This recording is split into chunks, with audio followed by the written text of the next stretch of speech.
Good morning, good afternoon, or good night, and welcome to Command Power, the show in which we discuss all things Magic the Gathering with a focus on Commander. And today we have a brand new deck for you, but before that, just a quick reminder to please click like and subscribe if you enjoy my videos. We're well on our way to 1 million subscribers and every single click counts. And today's deck is going to be centered around Judith, Carnage Connoisseur. For 3 colors, 1 black and 1 red, she's a legendary creature, human shaman, 3/4, with whenever you cast an instant or sorcery spell, choose one. That spell gains Death Touch and Lifelink, or create a 2/2 red imp creature token with when this creature dies, it deals 2 damage to each opponent. So as I assume most of you were, I was absolutely blown away by this card when I saw it spoiled. It's incredibly powerful, and the reason for that is because you're always going to have a good option with this. It's basically a modal card that's going to either staple on a really good creature to each spell you cast, a creature which also acts as a finisher, let's not forget, because it deals 2 damage to each opponent when it dies, or it's just going to turn all of your small spells that deal 1 damage to each creature an opponent controls into straight up board wipes, all whilst gaining you a bunch of life in the process. So both modes on the card are very, very strong. They also mean that you can play a variety of different spells in the deck. If it only did the damage thing, then you'd be pretty limited, but since you also get to just stack a creature onto all your card draw spells, for example, it means you're always going to get value out of this. So we're going to be building around the deck in 2 ways. One is obviously we're going to try to take advantage of that first ability by putting a lot of cheap board wipes in there, and the rest of the deck is just going to basically be ways to dig through our deck and draw a lot of cards so that we can keep chaining together more 2/2 imps. We then have a few ways to sacrifice those imps for value. There's a lot of spells, for example, that let us sacrifice a creature to draw cards, and it just seems like a very strong, efficient deck that should be able to do quite well. And you can't really be aggroed out too much either, because of course you're going to have so much life. It's going to be very difficult for people to rush you. So anyway, without further ado, let's get started. And we're starting off with Burgi, God of Storytelling. This is obviously very good because we're going to be chaining a lot of spells together, so that's kind of why she's in here. We can have some really big turns with all of our cheap spells where we can just churn through our deck whilst making 2/2s in the process. Erebor, Flamesmith, Goddess Snipe, Thermal Alchemist, and Unruly Catapult are all there as ways to finish off the game. They basically all deal damage whenever we cast an instant or sorcery spell. Fang Dragon is really good because the sorcery part of it is basically a board wipe with our commander out, and then late game it can randomly be a 6/3. Harmonic Prodigy works very well by doubling Judith's triggers. We don't really need to double the first one, but it's nice that we can just get an extra 2/2 each time we play a spell. This is very good in the deck. Sedgemoor Witch is annoying to deal with and provides us extra bodies that we can sacrifice to all of our sack effects. Stormkiln Artist is great in any Spellslinger deck, and we do have a lot of spells in this deck, so this is going to be providing a lot of value. Torwalki the Younger is pretty interesting because it's going to amplify the damage from our spells. We're not usually going to need that, but it is nice to get a bit more lifelink off of them. But then it's also another effect that's going to deal damage whenever we cast an instant or sorcery. Urabrask also deals damage whenever we cast an instant or sorcery, but it also acts like a mini Burgi kind of effect, and in this deck we can actually reasonably flip it, and once we do, we get a lot of value on the other side. Wildfire Devils is a card that I really like. It does provide value, but it is random value, so people can't get too annoyed about it. And Young Pyromancer is yet another way to get bodies every time we cast an instant or sorcery. This is just a great way to stall out the game, early game, so we don't take too much damage,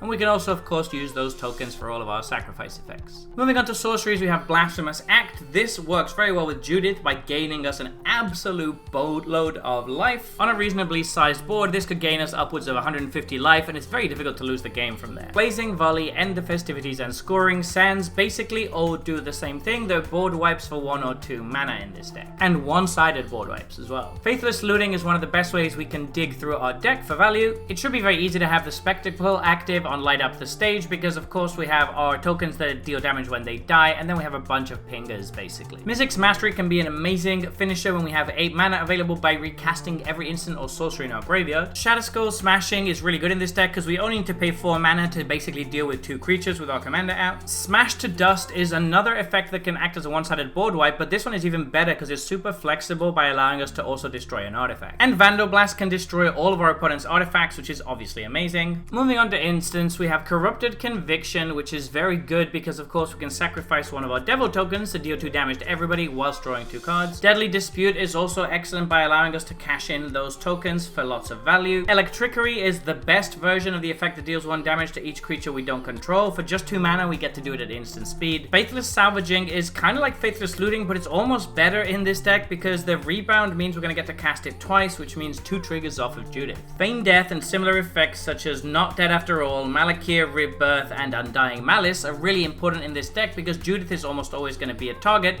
so it's nice to have that ability to protect her and also get value as we do so. Plumb the Forbidden is an amazing card draw spell in this deck. With all of the tokens we're going to have, you can just sack like 5 or 6 of them, draw 5 or 6 cards, and deal a ton of damage to your opponents with all of those triggers. Rakdos Charm is one of the best utility charms in Commander. All 3 modes are incredibly relevant, and some of them just win you the game on the spot. Rowan's Grim Search is very good in this deck because it gives us amazing card selection as long as we sacrifice a token, which is very easy to do. Spikefield Hazard is also amazing in this deck because with Judith out from 1 mana, we're going to get to destroy any creature on the board. Tibalt's Trickery is basically a way to protect Judith by countering something that threatens her. Village Rites is yet another way to use our tokens for profit by drawing cards off of them. And Will's Reversal is yet another way to protect Judith by diverting a targeted removal spell. Moving on to artifacts, we have Liquid Metal Talk, which is very good in the deck since we have a couple of ways of removing artifacts. Ore-Rich Stalactite is a mana rock for instants and sorceries that can provide us some value late in the game. Primal Amulet is really good because it should be very easy to flip it in this deck, and at that point we're just getting extra casts off of our spells. Sword of Once and Future I feel could be quite good in this deck. We have a lot of cheap instants and sorceries, and as long as we can get a creature through, we're going to get to reuse them. And moving on to enchantments, we have Fiery Inscription, which is another good finisher by allowing us to deal a bunch of damage to our opponents. Goblin Bombardment is very good in the deck because it lets us cash in all those tokens. If we draw this late game with a bunch of tokens in play, it's just game over. Underworld Breach can act as another last-ditch effort to help us win the game. We should have a fairly full graveyard with all the looting we're doing, so this can go a long way. For Planeswalkers, we got Chandra, Hope's Beacon. This is going to double up our first instant and sorcery every turn, which is obviously fantastic since we have 25 instants in the deck. Professor Onyx is great as well by draining our opponents and gaining us a bunch of life, making sure that we can stay healthy whilst winning the game. For lands, I just wanted to highlight Bojuka Bog, which is great for dealing with one of our opponent's graveyards, and Tectonic Edge, which is going to make sure the pesky lands don't stay in play for too long. So there you have it. That has been our Judith Carnage Connoisseur deck tech. What do you think about this one? I think it's one of the strongest and coolest commanders we've seen in a while, and even though I probably won't build it myself because I think it might be too strong for my play group, I do look forward to hearing what you guys think about this deck. So do let me know in the comment section below. I read all comments and respond to all of them too. And if you enjoyed this video, don't forget to click like or subscribe.